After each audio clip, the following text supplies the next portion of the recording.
नमस्कार दोस्तों, apex group पे आपका हार्दिक स्वागत एवं अभिनंदन है।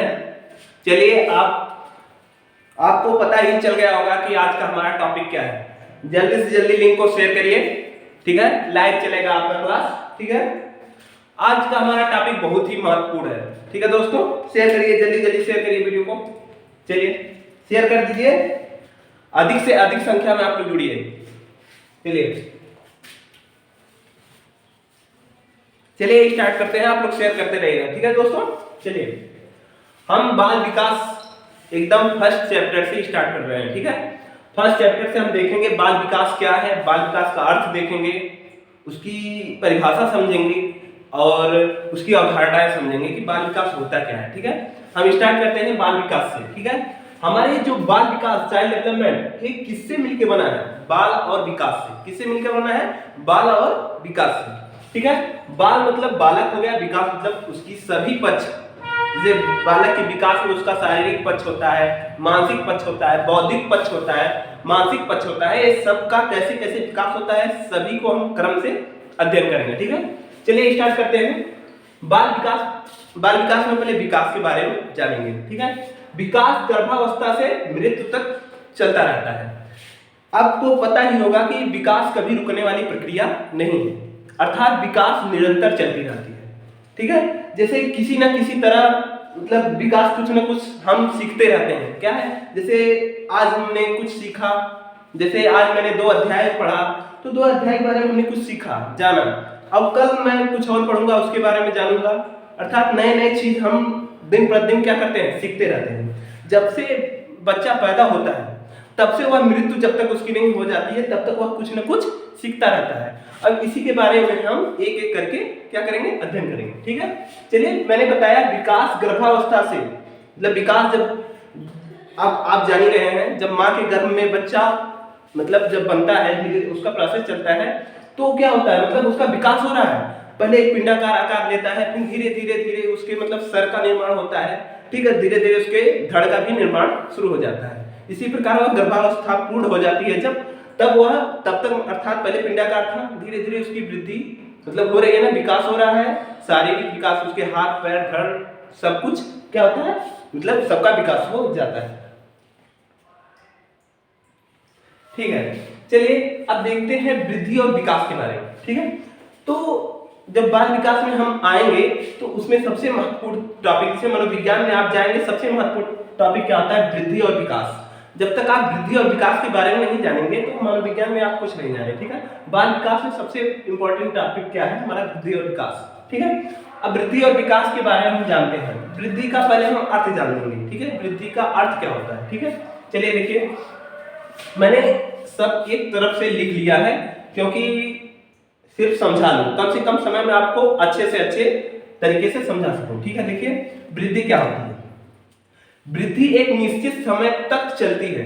जैसे एक शारीरिक वृद्धि होती है, एक बालक जन्म लेता है तो क्या होता है? किशोरावस्था जब आ जाती है, लगभग 18 से 21 साल तक जब बच्चा पहुंचता है तो बच्चे की विकास मतलब वृद्धि रुक जाती है, मतलब अर्थात वह निश्चित समय तक चलती है। अगर वृद्धि रुके ना, रेगुलर चलती रहे तो इंसान कितना लंबा हो जाएगा? पेड़ों की तरह लंबा होता रहेगा, मतलब दिन प्रतिदिन वह बढ़ता रहेगा।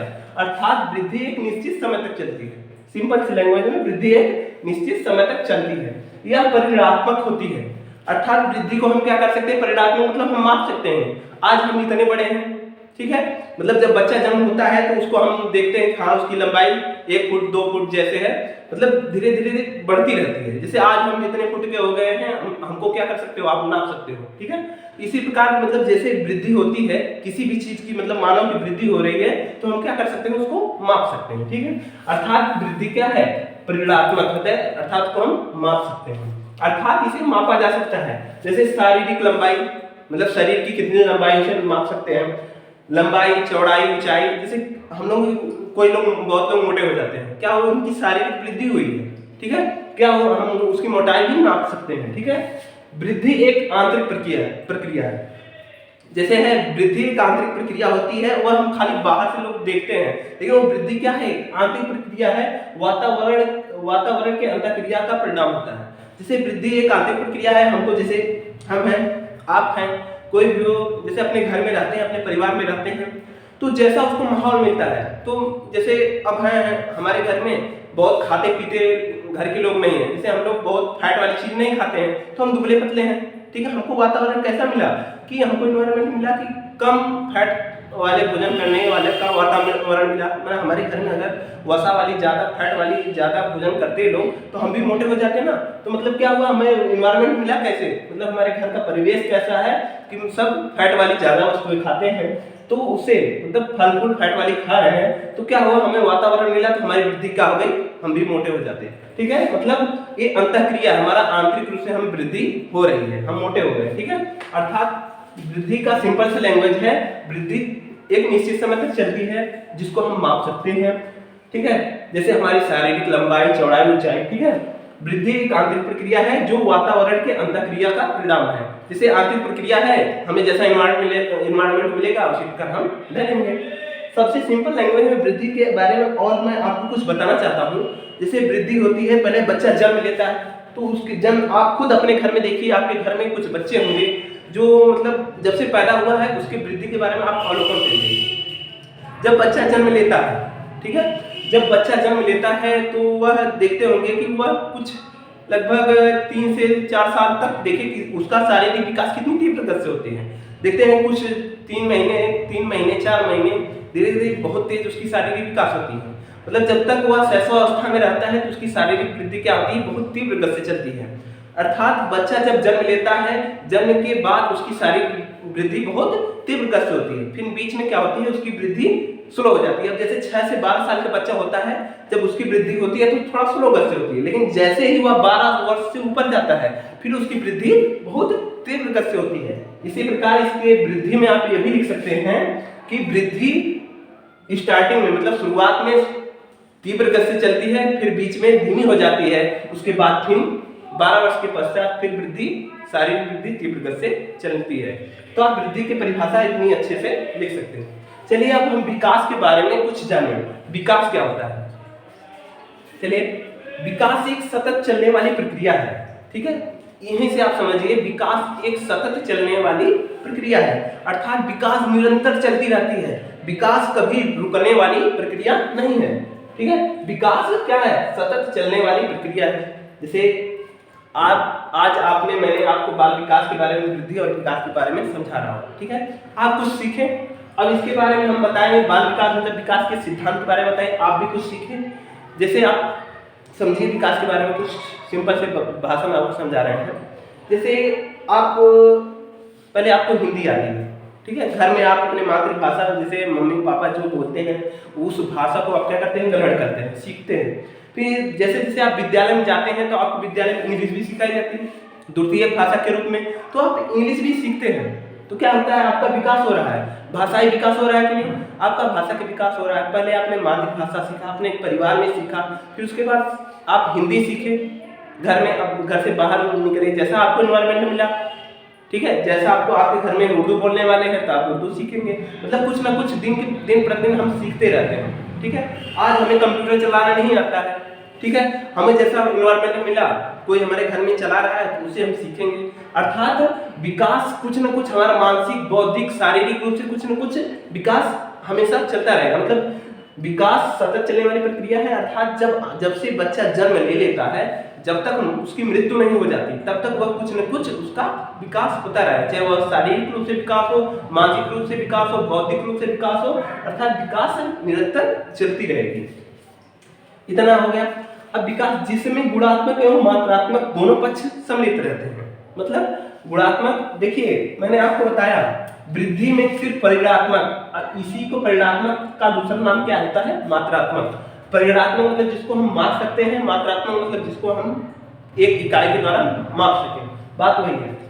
अब विकास जो होता है मात्रात्मक और गुणात्मक दोनों होता है। यहाँ से एग्जाम में ऐसे सीधे क्वेश्चन पूछे जाते हैं कि वृद्धि मात्रात्मक होती है कि परिणात्मक होती है। तो वृद्धि जो होती है वह परिणात्मक और मात्रात्मक, मतलब परिणात्मक और मात्रात्मक दोनों एक ही चीज है, ठीक है। वृद्धि जो परिणात्मक मात्रात्मक होती है, ठीक है। और विकास जो होती है गुणात्मक अलग चीज है और मात्रात्मक और परिणात्मक अलग चीज होती है, ठीक है। इसको आप लिख करके लिख लीजिए। क्या लिख दीजिए, परिणात्मक। ये दोनों एक ही चीज है, अर्थात जो हमारा विकास है वह गुणात्मक और मात्रात्मक अर्थात परिणात्मक दोनों होती है। ठीक है, अब गुणात्मक की बात करें, गुणात्मक क्या होता है? ठीक है, गुणात्मक क्या होता है, जैसे हमारी उम्र धीरे धीरे बढ़ती रहती है तो हमारे साथ साथ संवेग पर नियंत्रण आता है। जैसे हम बात करें, अगर गुणात्मक परिवर्तन की बात करें, जैसे एक बच्चा होता है, जब वह जन्म लेता है तो उसके अंदर बहुत वो भय, क्रोध, प्रेम सब कुछ मतलब विभिन्न प्रकार की क्रियाएं करती हैं। मतलब जैसे संवेग, उसमें बहुत ज्यादा क्रोध होता है, धीरे धीरे जैसे उसकी उम्र बढ़ती जाती है, वो अपने संवेगों में क्या करता है, नियंत्रण करने लगता है। पहले ज्यादा क्रोध करता है, धीरे धीरे क्या करता है, उसके क्रोध में क्या होती है, न्यूनता आ जाती है। ठीक है, मतलब समय के साथ साथ उसका क्या होता है, गुणात्मक परिवर्तन हो रहा है। उम्र बढ़ने के साथ साथ उसके संवेगों में क्या होता है, परिवर्तन होता है। उसी प्रकार भाषा सीखने में परिवर्तन होता है। गुणात्मक परिवर्तन में क्या आ रहा है, मतलब संवेगों में परिवर्तन भी होता है और भाषा सीखने में। मैंने अभी आपको बताया विकास में भाषा का परिवर्तन, मैंने कहा घर में आप मातृभाषा सीखते हैं, ठीक है, तो क्या हो गया, वो हमारा गुणात्मक पक्ष हुआ। ठीक है, उसी प्रकार हम अपने भाषा में, जैसे आज हमने मातृभाषा में सीख रहे थे, फिर उसके बाद हम हिंदी लैंग्वेज सीखें, इंग्लिश सीखें, तो क्या हुआ, गुणात्मक परिवर्तन हो रहा है। मात्रात्मक परिवर्तन मैंने आपको बता ही दिया कि जिसमें हमारे कद, वजन, शरीर की बनावट आदि में परिवर्तन हो रहा है, वो मात्रात्मक परिवर्तन होता है। यहाँ से वृद्धि और विकास से तो क्वेश्चन बन गए कि वृद्धि जो होती है परिणात्मक होती है और हमारा विकास जो होता है परिणात्मक और गुणात्मक दोनों होता है। हमारे दो क्वेश्चन यहीं से बन गए। अब यहीं से ऐसे एग्जाम में सीधे टेट और सीटेट में क्वेश्चन यहीं से पूछ लिए जाते हैं, वृद्धि क्या होती है, परिणात्मक होती है कि मात्रात्मक होती है या दोनों होती है। तो यहाँ वृद्धि सिर्फ परिणात्मक होती है, ठीक है, और विकास जो होता है गुणात्मक और परिणात्मक या मात्रात्मक दोनों होता है। ठीक है, इतने हो गए। अब हम वृद्धि और विकास में अंतर क्या होता है इसके बारे में कुछ अध्ययन करेंगे। चलिए देखिए, वृद्धि और विकास के बारे में मैंने लिख रखा है पहले से, इसमें अंतर क्या होता है।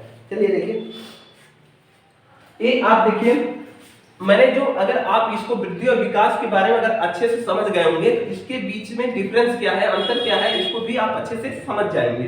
चलिए देखिए, वृद्धि क्या होता है, वृद्धि हम बताएं, वृद्धि जो होती है परिणात्मक मात्रात्मक होती है। मैंने आपको बताया परिणात्मक और मात्रात्मक। परिणाम मतलब जैसे किसी चीज का, मतलब आज बच्चा 2 साल का है, ठीक है, क्या मतलब आप 2 साल का है तो उसका मापन हो सकता है कि नहीं, उसकी लंबाई का आप माप सकते हैं। तो अर्थात मात्रात्मक और परिणात्मक दोनों आप लिख लगा के समझ जाइएगा कि दोनों एक ही चीज है, चाहे आप परिणात्मक बोलिए या मात्रात्मक बोलिए।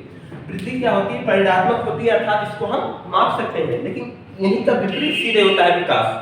विकास क्या होता है, विकास गुणात्मक और परिणात्मक दोनों होता है। मैंने यही से बोला कि ये क्वेश्चन यही से बन जाता है कि वृद्धि जो होती है परिणात्मक होती है, विकास जो होता है गुणात्मक और परिणात्मक दोनों होता है। डिफरेंस एक हो गया। दूसरा डिफरेंस क्या है, यह एक निश्चित समय तक चलती है। मैंने बताया वृद्धि कुछ समय तक चल के फिर रुक जाती है। जैसे 18 से 21 साल तक लगभग वृद्धि क्या होती है, चलती है। अगर वृद्धि निरंतर चलती रहती है तो क्या होता है, हम लोग बहुत लंबे हो जाते हैं, ठीक है, कि मतलब दीवारों में सट जाते हैं, चलते चलते घर के छत में सट जाते हैं, ठीक है। इसलिए मतलब वृद्धि एक निश्चित समय तक चलती है, नहीं तो वृद्धि अगर होती रही निरंतर तो आप बहुत ही लंबे हो जाएंगे। अर्थात वृद्धि जो होती है यह एक निश्चित समय तक चलती है, लेकिन विकास जो होता है निरंतर चलता रहता है। मतलब आपकी कुछ ना कुछ शारीरिक विकास, जैसे आप आज मोटे हैं कल पतले हो जाएंगे, अरे आपका शारीरिक विकास हो रहा है। आज कुछ आप सीखे, कल कुछ और सीखेंगे, ठीक है। मतलब आज कुछ भाषा सीखे, आप गए कर्नाटक में कन्नड़ भाषा सीखे, मतलब कुछ ना कुछ आपके अंदर विकास होता रहता है। जब तक मृत्यु नहीं हो जाती है, जन्म से लेकर मृत्यु तक क्या होता है, ये विकास होता रहता है। अर्थात विकास निरंतर प्रक्रिया है, अर्थात सतत चलने वाली प्रक्रिया है। दो डिफरेंस हो गए वृद्धि और विकास के बारे में। तीसरा है, यह शारीरिक परिवर्तन से संबंधित है। वृद्धि क्या है, शारीरिक परिवर्तन। वृद्धि जैसे आज बच्चा इतना बड़ा है, कल इतना, मतलब 2 साल 3 साल में इतना होगा, फिर धीरे धीरे से क्रम से उसका क्या होगा, वृद्धि मतलब चल के क्या रुक जाएगी। और आप जैसे ही बढ़ेगी वृद्धि उसको आप माप भी सकते हैं। आज मतलब 4 फुट का है, 6 फुट का जब हो गया, इसको आप माप सकते हैं, ठीक है। मतलब शारीरिक परिवर्तन से संबंधित है वृद्धि। किससे संबंधित है, शारीरिक परिवर्तन से। अब बात करें विकास या संवेग, भाषा, मानसिक परिवर्तन से संबंधित है। अभी मैंने बताया कि हम लोग संवेगों पे क्या करते हैं, नियंत्रण करते हैं, लेकिन संवेग हमारे चेंज होते रहते हैं, कुछ न कुछ परिवर्तन आता रहता है। अब भाषा में भी हमारे निरंतर परिवर्तन आता रहता है, कुछ न कुछ सीखते रहते हैं। मानसिक परिवर्तन, आज हम कुछ और सोच रहे हैं, कल कुछ और सोचेंगे, मतलब विकास में ये भी आता है मानसिक परिवर्तन। और मानसिक परिवर्तन भी होता रहता है, निरंतर होता रहता है। अर्थात वृद्धि जो है शारीरिक परिवर्तन से संबंधित है, विकास जो है संवेग, भाषा, मानसिक परिवर्तन से संबंधित है। अब इसका मापन संभव है। मैंने बताया वृद्धि है उसको हम माप सकते हैं, ठीक है। एक बच्चा है उसका कितना वृद्धि हुई, शारीरिक वृद्धि कितनी हुई, मोटाई कितनी हो गई, ठीक है, वो क्या होती है हम उसको माप सकते हैं, लेकिन इसका मापन संभव नहीं है। विकास कितना हुआ, मतलब आप कितना सीखे माप सकते हैं, नहीं माप सकते आप। बस उसका क्या कर सकते हैं, अवलोकन कर सकते हैं कि हाँ आज कल हमको जोड़ घटाना पूरा ही आ रहा था, आज मैंने ट्रिग्नोमेट्री सीख ली, ठीक है, विभिन्न प्रकार की आकृतियों के बारे में जाना। हम मतलब किसी से पूछेंगे तो मतलब अवलोकन कर सकते हैं कि आज हमने क्या सीखा। इसका मापन नहीं हो सकता है बल्कि अवलोकन कर सकते हैं। विकास मतलब क्या, मतलब उसका हम अवलोकन कर सकते हैं कि आज मैंने इतना सीखा, कल इतना सीखा। इसका हम अवलोकन कर सकते हैं कि हमने कुछ हमारे में वृद्धि विकास हो रहा है, पढ़ाई में हमारा कुछ विकास हो रहा है। अब वृद्धि जो संकुचित होती है, मतलब संकुचित होती है मतलब एक समय के बाद रुक जाती है, ठीक है। वृद्धि संकुचित होती है लेकिन विकास व्यापक होता है। व्यापक अर्थात निरंतर चलता रहता है, ठीक है। अब देखिए हम इसको इरेजर करेंगे, इसको मिटाएंगे, ठीक है। अब हम इसके आगे देखेंगे क्या होगा, ठीक है। चलिए एक सब मिनट में हम बताएं।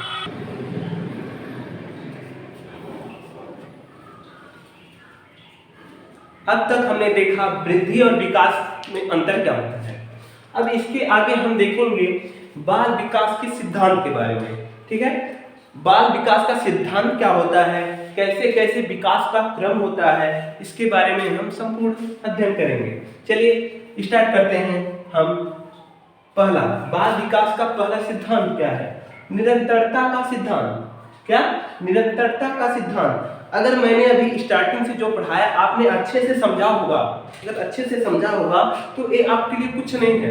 बाल विकास का सिद्धांत आपके लिए कुछ नहीं है अगर अच्छे से समझा होगा। आप अभी खुद जान जाएंगे, जैसे मैंने उसको पढ़ाया था उसी प्रकार सिद्धांत भी बने हैं। चलिए देखिए, निरंतरता का सिद्धांत अर्थात विकास निरंतर चलता रहता है। अभी मैंने आपको बताया कि विकास जन्म से लेकर मृत्यु तक क्या होता है, चलता रहता है। वृद्धि नहीं चलती है, वृद्धि कुछ समय तक मतलब किशोरावस्था 18 से 21 वर्ष तक चलती है फिर रुक जाती है, लेकिन विकास जो होता है निरंतर चलता रहता है।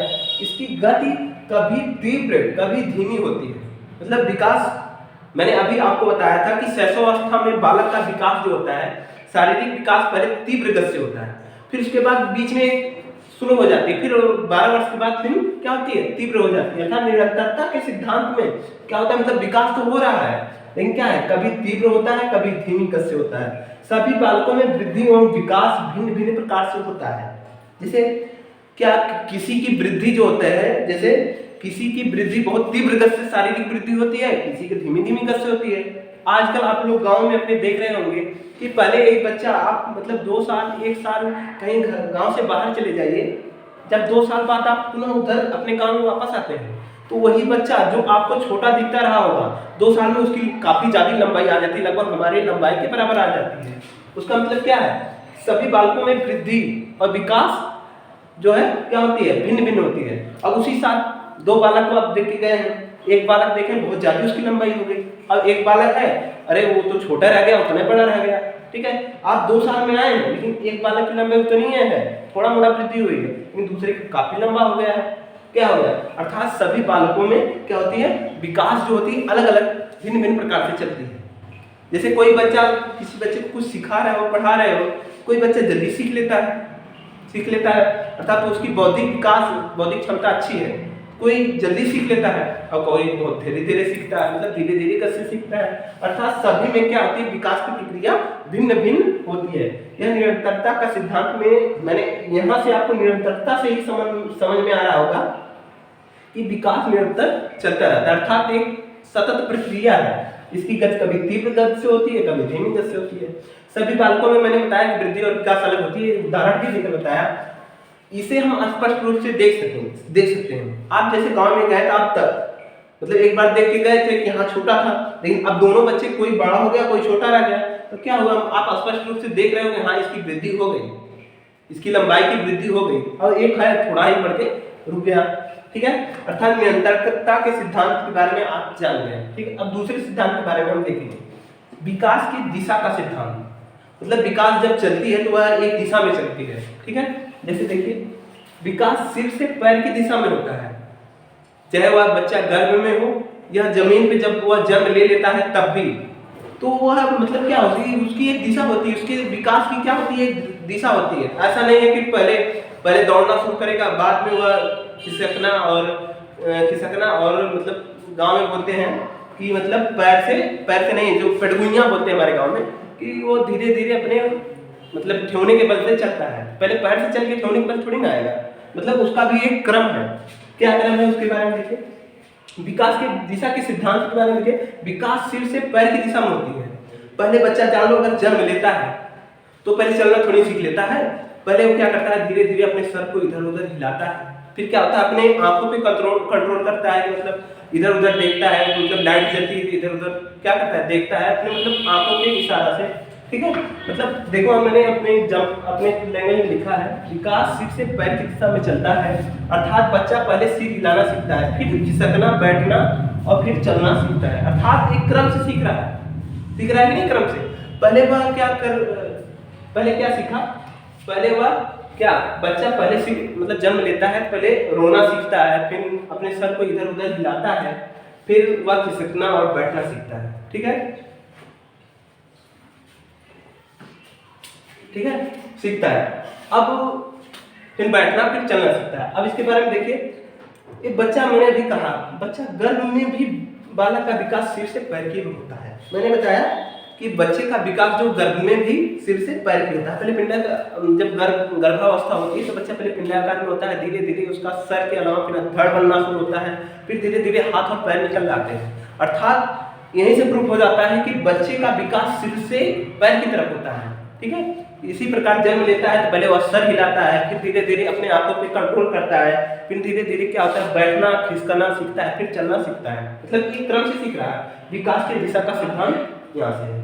अब देखिए तीसरा सिद्धांत क्या है, व्यक्तिक विभिन्नता का सिद्धांत। क्या है, व्यक्तिक विभिन्नता का सिद्धांत। देखिए, एक ही उम्र के दो बालक में शारीरिक, मानसिक एवं सांवेगिक एवं भाषाई विकास अलग अलग दर से होता है, अर्थात सब में विभिन्नताएं पाई जाती होंगी। जैसे आपका कोई दोस्त है, ठीक है, आप उसी में देखिए कि क्लास में पढ़ रहा है, आपके साथ आपका सहपाठी है, आपके साथ पढ़ता है, टीचर आके पढ़ा के चले जाते होंगे, पता चला कि वो कुछ चीज को आपसे जल्दी सीख लिया, आप नहीं सीख पाए, तो क्या हो गया, मतलब उसके अंदर व्यक्तिगत विभिन्नता पाई गई, मतलब उसको सीखने की क्षमता उसकी ज्यादा तेज है, आपकी कम है, इसीलिए वो आपसे जल्दी सीख लिया। अर्थात व्यक्तिगत विभिन्नता सब में पाई जाती है। कोई देखो इसमें, चाहे वह शारीरिक रूप से हो, अभी मैंने बताया शारीरिक रूप से, मतलब कोई बच्चा आपके शारीरिक रूप से कोई सुंदर हो सकता है, कोई ग्रुप हो सकता है, मतलब ये क्या व्यक्तिगत विभिन्नता ही है, ठीक है। और मानसिक रूप से कोई आपसे मतलब प्रतिभाशाली बच्चा है, जैसे आपकी उसकी बुद्धि लब्धि कुछ ज्यादा है, ठीक है, आपसे मतलब कोई विषय पढ़ाई जाती है, आपसे जल्दी ग्रहण कर लेता है, सीख लेता है, ये क्या उसके अंदर व्यक्तिगत विभिन्नता पाई गई। और भाषाई विकास, मतलब आपका विकास होता रहता है, मतलब कोई कन्नड़ भाषा जानता है, कोई हिंदी भाषा, कोई इंग्लिश भाषा, मतलब सब अलग अलग भाषाएं सीखे हैं, मतलब जानते हैं, अर्थात सब में व्यक्तिगत विभिन्नता पाई जाती है, इसीलिए व्यक्तिगत विभिन्नता का सिद्धांत। चलिए चौथा है वंशानुक्रम एवं वातावरण सिद्धांत। बहुत ही इंपॉर्टेंट क्वेश्चन है, यहाँ से सीधे एग्जाम में क्वेश्चन आते हैं दोस्तों कि विकास जो है किससे संबंधित है, विकास वंशानुक्रम एवं वातावरण से संबंधित है। अब केवल पूछ लेता है कि विकास में वंशानुक्रम का योगदान होता है कि वातावरण का योगदान रहता है, तो ये गलत हो जाएगा। अगर आप सिर्फ वंशानुक्रम लगा दिए तब भी गलत है, सिर्फ वातावरण लगा दिए तब भी गलत है। सबसे ज्यादा लगभग 70% हमारा जो है हमारे विकास में वातावरण का प्रभाव है, ठीक है। वंशानुक्रम अर्थात हेरिडिटी, वंशानुक्रम अर्थात हेरिडिटी, बच्चा मतलब जैसे आपके मम्मी पापा हैं, ठीक है, जन्म मतलब मान लो एक वर्णांतता अर्थात जिसको कहते हैं आंखों से मतलब रंग का पहचानने में थोड़ा दिक्कत होती है, हरा और लाल रंग में भेद नहीं कर पाते हैं, तो वो वंशानुक्रम होता है। तो वो मतलब उनकी पीढ़ी आती है, जैसे आगे की पीढ़ी आती है तो वो अभी उसी वर्णांतता उनके अंदर भी रहती है। उसी प्रकार मतलब अब जैसे वंशानुक्रम, आपके पिताजी बहुत अच्छे कलाकार थे, मान लीजिए वंशानुक्रम, तो कोई ये जरूरी थोड़ी न है कि उनका बच्चा भी बहुत अच्छा कलाकार होगा। ये ओके इन्वायरमेंट पे डिपेंड करेगा, कैसा वातावरण उसको मिल रहा है। अगर आप उसको कलाकारी ही सिखा रहे हैं तो भाई आपके अनुरूप जाएगा, ठीक है। अगर आपको वहां से उसको आप दूसरी लाइन डायरेक्ट्रिक लाइन पकड़ा दिए, मतलब वह उस लाइन में जा रहा है, उसको जैसा एनवायरनमेंट मिला उधर सीखेगा। अर्थात वंशानुक्रम का कम योगदान रहता है और वातावरण का ज्यादा। अर्थात दोनों की जब अननोन क्रिया होती है, दोनों अंतर संबंधित होते हैं। मैंने लिखा है बालक का विकास वंशानुक्रम एवं वातावरण की अंतःक्रिया से संबंधित है। अर्थात वंशानुक्रम और वातावरण दोनों साथ चलेंगे। जब भी बालक के विकास में वंशानुक्रम और वातावरण साथ चलेगा तभी विकास होगा। ठीक है, चलिए सामान्य से विशिष्ट की ओर नीचे देखिए। सामान्य से विशिष्ट की ओर इसमें क्रम समान रहता है। बच्चा पहले इधर उधर हाथ हिलाना सीखता है, फिर उसी हाथ से बुक उठाना सीख लेता है। जैसे एक क्रम होता है, कोई भी बच्चा होगा, जैसे बच्चा जन्म लिया, ठीक है, तो है पहले आप वहीं पेन रख लेंगे, पेन रख दिए तो वो धीरे से उसको उठाएगा, फिर उठा नहीं पाएगा, फिर गिर जाएगा, फिर वह उसको उठाएगा। क्या होगा? उठाएगा। धीरे धीरे एक ऐसा समय भी आएगा कि वह वैसे रखे रहेंगे, उठा के निकल भाग जाएगा। क्या हुआ? मतलब एक क्रम से सीख रहा है। क्या पहले समान चीजों को कलम उठा रहा था, अब धीरे धीरे उसकी अवस्था बढ़ेगी, धीरे धीरे तो क्या करेगा, एक दिन आपकी बुकें उठा के लेकर भगेगा। ठीक है, आपके छोटा बच्चा है, धीरे धीरे क्या हुआ, पहले समान चीजें पेन को उठा रहा था, अब आपके बुक को भी उठा रहा है। अर्थात विकास जो है समान से विशिष्ट की ओर भी चलता है।